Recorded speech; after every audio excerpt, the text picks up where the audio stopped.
Bueno, para poder comenzar a examinar la historia argentina que comienza, para nuestro temario comenzaría en 1955 con el golpe de Estado que derroca a Perón, necesariamente vamos a tener que hacer un salto todavía más hacia atrás. Vamos a tener que ir a ver esto que los historiadores denominan el primer peronismo, es decir, las dos presidencias constitucionales de Perón interrumpidas por ese golpe. Vamos a tener que ver también de dónde surge la figura de Perón, en principio ligada con las Fuerzas Armadas y con un grupo secreto dentro de las Fuerzas Armadas que se llamó el GOU, con una muy fuerte impronta nacionalista, y vamos a tener que contextualizar todo esto en una etapa convulsionada del mundo, porque estamos ante el surgimiento de los estados totalitarios en la década del 30, el afianzamiento de estos estados y la Segunda Guerra Mundial. Y esos procesos no los podemos dejar de desconocer. Como siempre les digo, en la historia tenemos que tener algunas salvedades. La primera salvedad es que los procesos históricos están protagonizados por personas y que las personas actúan de acuerdo a intereses y de acuerdo también a sus voluntades. Por lo tanto, yo tengo que pensar que esas personas están situadas en un contexto. No puedo dejar de lado el contexto histórico y el contexto de la mentalidad, de la manera de pensar, para poder comprender la historia. Si no, caigo en lo que se llama el anacronismo. Entonces, para esto, nosotros vamos a empezar haciendo un salto hacia atrás y vamos a hacer una retrospectiva muy rápida, muy breve. Seguramente estaré dejando de lado muchísimos temas en esta retrospectiva breve, pero tiene por propósito introducirnos en ese contexto en el cual surge el liderazgo de Perón y en el cual se propicia el gobierno, las dos presidencias de Perón. Muy bien, para esto es necesario remontarnos muy brevemente al primer golpe de Estado. El 6 de septiembre de 1930, un golpe militar encabezado por los generales del ala del ejército, Agustín Justo y José Félix Uriburu, terminaron con la segunda presidencia de Hipólito Yrigoyen. La oligarquía terrateniente apoyó este golpe de Estado, retomando la administración del mismo, y hubo obviamente una fractura, la primera y la más grave tal vez por ser la primera, en la continuidad democrática. La oligarquía encontró en realidad la solución a los problemas que se le habían producido por la influencia de la crisis de 1929, es decir, por la incidencia de esa crisis sobre nosotros. Pero por otro lado, también este golpe de Estado inaugura lo que un politólogo que se llama Alain Rouquier llamó la politización de las Fuerzas Armadas. Es decir, nos muestra que las Fuerzas Armadas dejan de cumplir el rol para el cual han sido creadas y comienzan a inmiscuirse en la política interior. En principio se ven como las restauradoras del orden. Más adelante van a generar un proyecto propio. Ya en 1966 van a empezar a hablar de gestar un proyecto propio de gobierno. Pero entre 1930 y 1960 la idea de las Fuerzas Armadas es verse como aquellas que, frente al caos y el desorden que se produce por el no alineamiento de las democracias a las que consideran débiles, es necesario restaurar el orden y hacer luego un llamado democrático, manteniendo a estas democracias vigiladas o controladas. Por eso es importante tener en cuenta esto, porque es lo que diferencia los primeros golpes de Estado de los últimos. Por otro lado, estos militares que llevan adelante el golpe de Estado tienen tendencias ideológicas diferentes. Algunos apuestan por las ideas del liberalismo en lo económico, pero el conservadurismo político, dándole la razón así a la oligarquía de que el fraude es la vía para el mantenimiento en el poder. Sin embargo, hay otra línea dentro de las Fuerzas Armadas y que es la que va a ir cobrando cada vez más fuerza, que es la línea nacionalista. esta línea nacionalista observa lo que sucede en Europa, es decir, el triunfo de las ideas totalitarias, sobre todo del liderazgo y del carisma en el liderazgo del fascismo de Mussolini. Y admiradores de estas ideas del fascismo europeo comienzan a pensar que este fascismo podría ser la solución para nuestras repúblicas. En realidad, ustedes tienen que pensar, por eso les dije antes que hay que pensarlo en contexto, que estas ideas no estaban del todo ajenas en todas partes del mundo. Es decir, los europeos también veían el fenómeno de surgimiento, estamos hablando siempre en términos generales, el fenómeno del surgimiento del fascismo con buenos ojos, hasta que el fascismo mostró su cara, su verdadero rostro, y veían con temor el avance del bolchevismo ruso, es decir, el establecimiento del Estado comunista a partir del triunfo de Lenin en la revolución, de la finalización de la guerra civil en Rusia y del triunfo de Lenin y del partido bolchevique, impusieron la idea de que en el mundo se iban a producir movimientos similares. Recordemos que dentro de los conceptos de la revolución bolchevique está la difusión de las ideas bolcheviques por el mundo a través de la vía de la revolución. Y esto sembraba mucho miedo, sobre todo sembraba temor en los sectores nacionalistas de los países de América Latina y en los sectores de las repúblicas liberales europeas. Este miedo rojo hizo que se reprimieran incluso muchísimas huelgas y por eso esto lo voy a vincular con uno de los casilleritos que está en 1930, que es el movimiento obrero en Argentina tenía una larga historia, había comenzado a finales del siglo XIX, entre 1880 y 1890, y venía de la mano de la inmigración en su mayoría. Y venía también con el aporte de la ideología de izquierda, sobre todo del socialismo y del anarquismo. La revolución bolchevique hizo que estas ideas, que son diferentes, anarquismo, bolchevismo y socialismo, fueran entendidas y fueran percibidas, no solo por los gobiernos republicanos, sino por las personas, por los ciudadanos, como iguales, como sinónimos, aunque no lo son.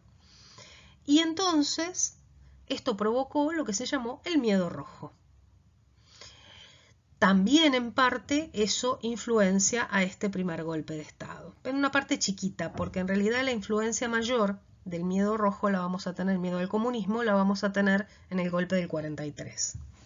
Ahora bien, con todos estos aditamentos pasamos a la década del 30, ¿sí? Es decir, estamos hablando de una década que empezó con una crisis y depresión económica, con la interrupción del proceso democrático y que continuó con el fraude electoral y con los negociados y la corrupción que hicieron que los medios de comunicación denominaran a este periodo década infame, 1930-1940. Los presidentes de este periodo asumían a través de un sistema electoral corrompido por el fraude, hablaban del fraude patriótico, y esto generó también muchísimos negociados, como el negociado de las carnes del pacto Roca-Runciman con Inglaterra, que terminaron por perjudicar a la Argentina y beneficiar solamente a unos pocos. Y todo esto generó en la gente desesperanza, escepticismo. Piensen ustedes que esta es la época del tango, por ejemplo los tangos de Discépolo, ¿no? Como Que Bachaché, o el tango más conocido de Discépolo, que es Cambalache, ¿no? Este que empieza diciendo el mundo fue y será una porquería. Bueno, este tango es bien sintomático de la década infame, en donde hace Discépolo una crítica moral y una crítica a esta corrupción y a estos negociados que se habían instalado.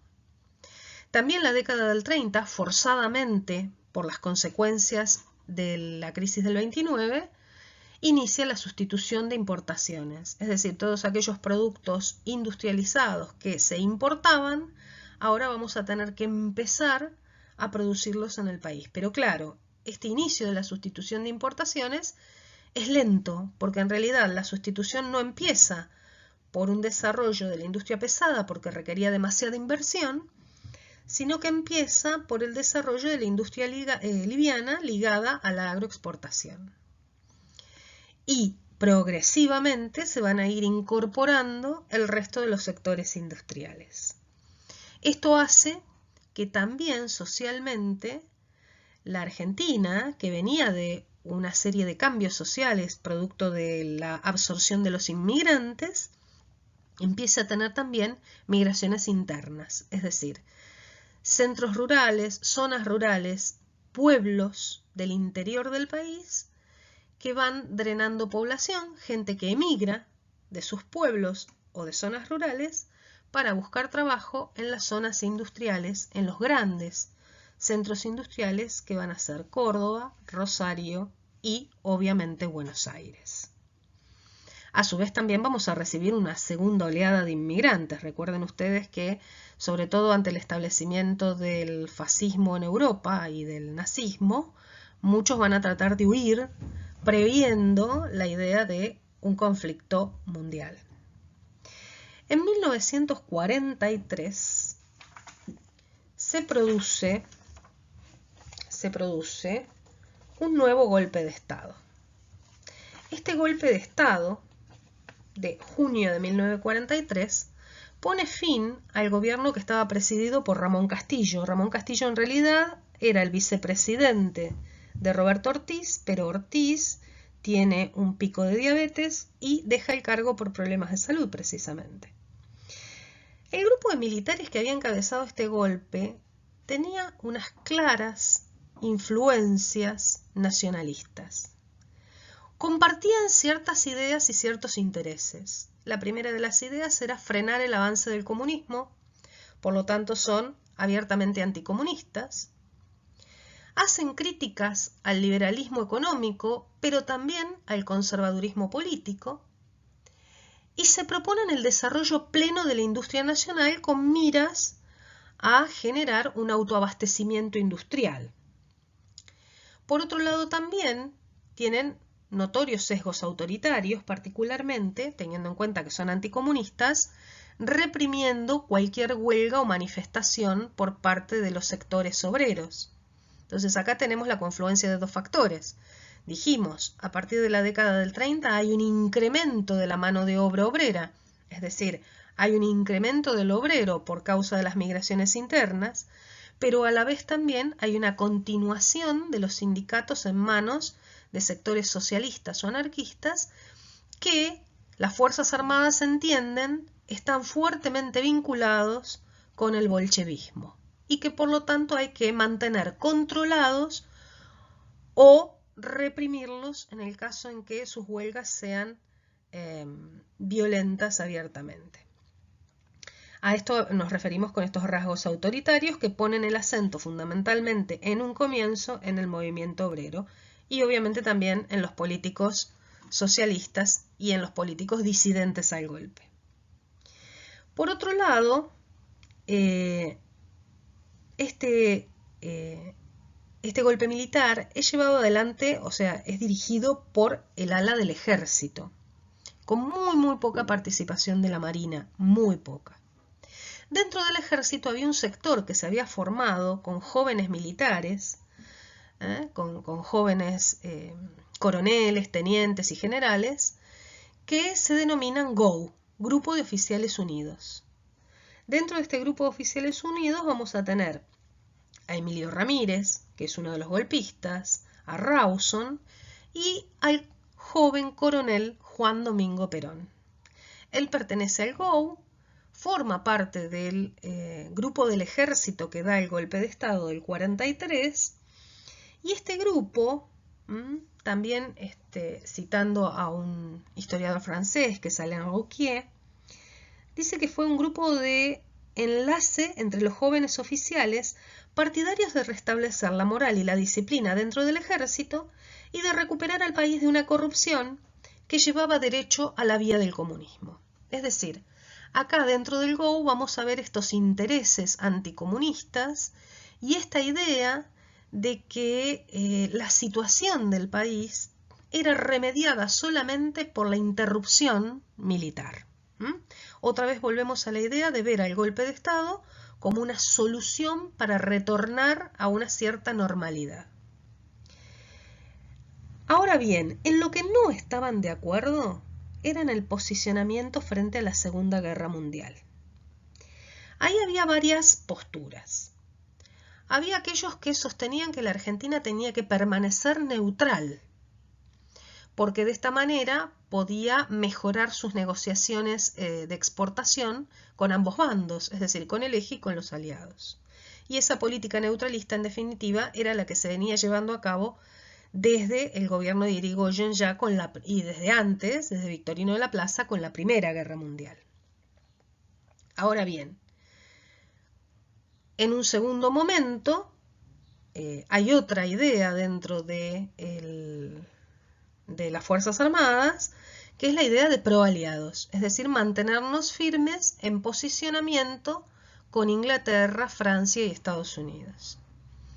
Y finalmente, otro sector bastante fuerte y vinculado con el GO, que eran simpatizantes del eje Roma-Berlín, sobre todo del liderazgo fascista de Mussolini. Si bien en un principio el golpe del 43 mantiene la política de neutralidad, en términos de la opinión pública se sostenía que era un disfraz, que en realidad el golpe era pro-eje, es decir, pro-fascista. Así que en 1945 el presidente de facto, es decir, el presidente militar, el general Edelmiro Farrell, le declara la guerra a Alemania y a Japón. Fíjense en qué año, 1945, cuando está terminando la Segunda Guerra Mundial. Este es el panorama en el que nosotros vamos a insertar el tema del surgimiento del liderazgo de Perón. Cuando se da el golpe del 43, Rawson es el general que encabeza el golpe, pretende sentarse en la silla presidencial, pero es desplazado inmediatamente por Pedro Pablo Ramírez, general y uno de los miembros del GO. Y Ramírez tiene por objetivo esta idea de filtrar el movimiento obrero, es decir, generar en el movimiento obrero